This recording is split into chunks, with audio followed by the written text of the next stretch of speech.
기호 2번과 3번에게 동시에 표를 던졌어요. 4번 유권자처럼 양다리 투표는 된다, 안 된다? 당연히 안 되죠. 깨비수학에 오신 것을 환영합니다. 오늘은 함수의 정의와 함께 함수를 구성하는 세 가지 요소인 정의역, 공역, 치역에 대해 공부해 보도록 하겠습니다. 먼저 함수의 수학적 정의를 살펴보도록 합시다. 중등 과정에서는 함수를 보통 다음과 같이 소개하고 있는데요. 두 변수 x, y에 대하여 x의 값이 변함에 따라 y의 값이 하나씩 정해지는 관계가 있을 때 y를 x의 함수라 하고 이것을 기호로 y는 fx와 같이 나타낸다. 그리고 그 과정을 함수 상자로 보여주는 것이 일반적인데요. 고등 과정에서는 집합과 대응의 개념을 사용하여 함수를 다음과 같이 정의합니다. 공집합이 아닌 두 집합 x, y에 대하여 x의 모든 원소에 y의 원소가 하나씩 대응하는 관계를 x에서 y로 가는 함수라 하고 이것을 기호로 표현할 때는 문자 f를 사용하여 다음과 같이 나타낸다. 그런데 아직 집합의 개념을 학습하지 않은 친구들은 일단 집합과 원소와 공집합의 뜻 정도만 알고 넘어가도록 합시다. 위의 문장에는 함수가 성립되기 위해 반드시 필요한 두 가지 조건이 들어있는데요. 그 첫 번째는 x의 모든 원소가 대응에 참여해야 한다는 것이고, 다시 한번 읽어볼게요. x의 모든 원소가 대응에 참여해야 한다. 두 번째는 x의 모든 원소는 y의 원소에 오직 하나만 대응해야 한다는 겁니다. 이 두 조건을 모두 만족시켜야 함수라 말할 수 있다는 거예요. 이제 인내심이 한계를 드러내기 전에 재미있는 비유로 함수를 설명해 볼게요. 은하수 저 멀리 깐따삐아 나라에서 대통령을 선출하는 선거가 있다고 생각해 봅시다. 이 나라의 선거 원칙은 다음과 같이 법으로 정해져 있어서 이를 어길 시에는 다른 별나라로 추방된다고 하는데요. 이 두 개의 조건을 앞에서 설명한 함수의 성립 조건과 비교해 볼까요? x의 모든 원소라는 말은 깐따삐아의 선거 원칙 제1번과 동일한 이야기이고, y의 원소가 하나씩 대응한다는 말은 깐따삐아의 선거 원칙 2번에 해당하는 말이 되겠습니다. 함수를 표현하기 위해 사용한 문자 f는 깐따삐아의 선거제도, 즉 시스템에 견줄 수 있겠습니다. 그래서 함수의 성립 조건 두 가지가 너무너무 중요하기에 선생님들이 그토록 목 놓아 all and one을 외치는 거랍니다. all and one 꼭 기억해 주세요.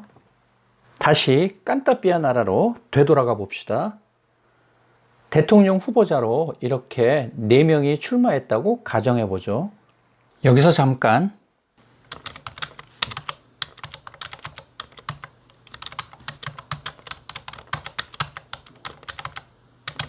이제 유권자들은 누가 깐따삐아 나라를 이끌어 나갈 적임자인지 투표로 선택을 할 겁니다. 이제 다음과 같은 몇 가지 상황을 가정하고 함수의 조건을 만족시키는 경우를 찾아보도록 하죠. 1번의 경우를 보겠습니다.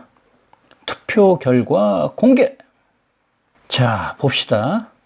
1번은 2번에게, 2번은 3번에게, 3번은 4번에게, 5번은 1번에게.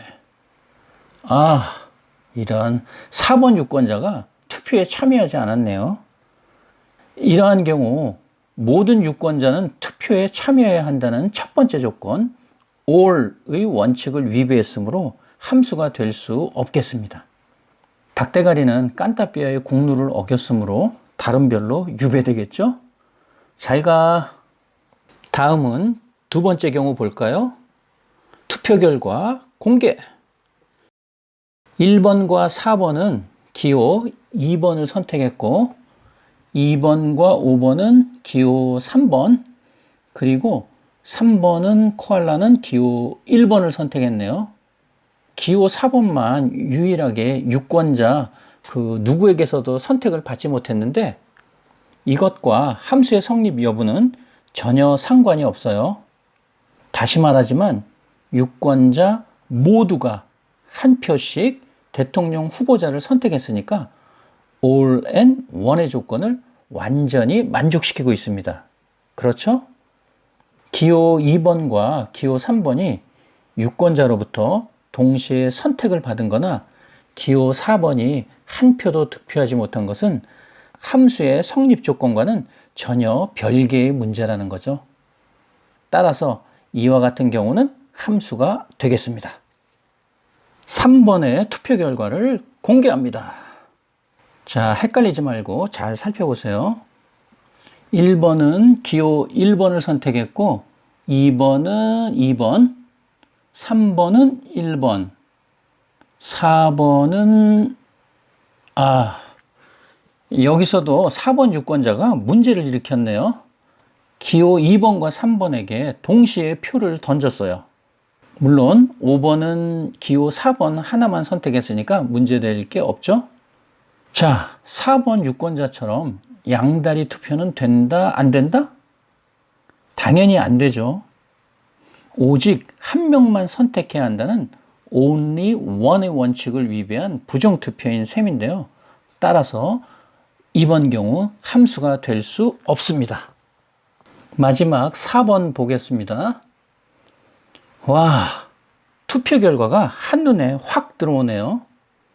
이런 경우는 유권자 모두가 기호 2번에 몰빵한 경우가 되겠는데요. 아마도 냥이가 대통령에 당선될 확률이 매우 높아 보입니다. 이 경우 얼핏 보기엔 함수처럼 보이지 않지만 유권자 모두가 정당하게 한 표씩 투표했으므로 분명히 함수의 두 가지 조건을 모두 만족시키고 있어요. 전혀 문제될 게 없습니다. 중요한 사실은 대통령 후보자가 유권자로부터 몰표를 받든 아니면 표를 받지 못하든 그것은 함수의 성립 여부와는 전혀 상관이 없다는 겁니다.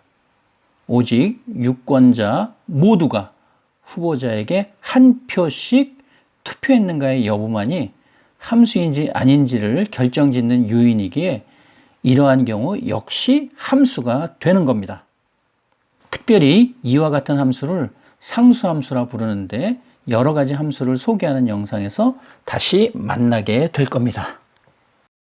이와 같이 네 가지 예시를 통해 함수가 성립되는 경우에 대해 알아봤는데요. all and one만 기억한다면 어떤 경우라도 함수인지 아닌지 판별해낼 수 있을 겁니다. 다음은 함수와 관련된 용어를 정리해 보겠습니다. 함수의 구성 요소에는 역 이름이 3개 등장하는데요. 그들을 이름하여 각각 정역, 공역, 치역이라 합니다. 여기에 사용된 역자는 서울역, 청량역을 말할 때 그 역, 즉 스테이션이 아니라 구역 또는 영역을 말할 때 사용하는 그 역자인데요. 쌤은 개인적으로 이 세 친구들을 함수나라의 삼형제라 불러요. 그만큼 이 셋은 뗄래야 뗄 수가 없는 관계라는 거죠. 굳이 서열을 따진다면 그 역할로 볼 때 정의역이 큰형이 되겠고 치역은 막내가 되겠네요. 정의역, 공역, 치역의 정의를 한번 읽어볼까요? 정의역, 함수가 정의되는 모든 수의 집합. 공역, 정의역의 임의의 원소에 대응하는 모든 수의 집합. 치역, 함수값들의 영역, 즉 함수값 전체의 집합. 읽긴 읽었는데 뭔 소린지 잘 모르겠죠?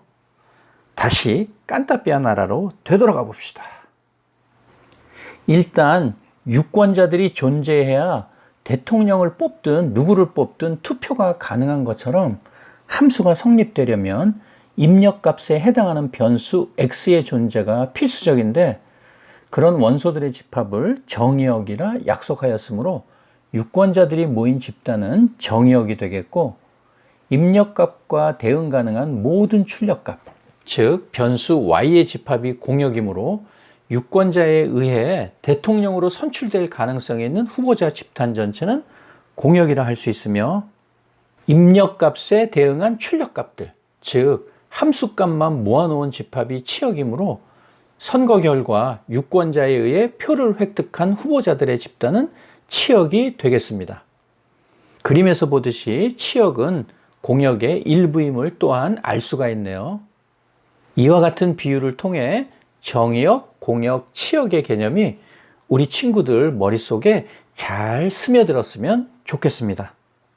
이러한 관계를 집합으로 표현하면 다음과 같이 나타낼 수 있는데요. 관습적으로 정의역과 공역은 대문자 x와 y를 사용하여 나타내고 치역은 fx라 나타내며 괄호 안에 그 집단의 구성원, 즉 원소들을 써놓으면 되겠습니다. 오늘 강의는 나무보다는 숲 전체를 본다는 느낌으로 함수의 정의를 살펴보았는데요. 다음 문제를 통해 개념 정리하고 오늘 영상 마치도록 하겠습니다. 정의역이 0부터 3까지의 정수이고 공역은 2부터 8까지의 자연수일 때 x가 x 플러스 3으로 대응되는 함수 f의 치역을 구하여라.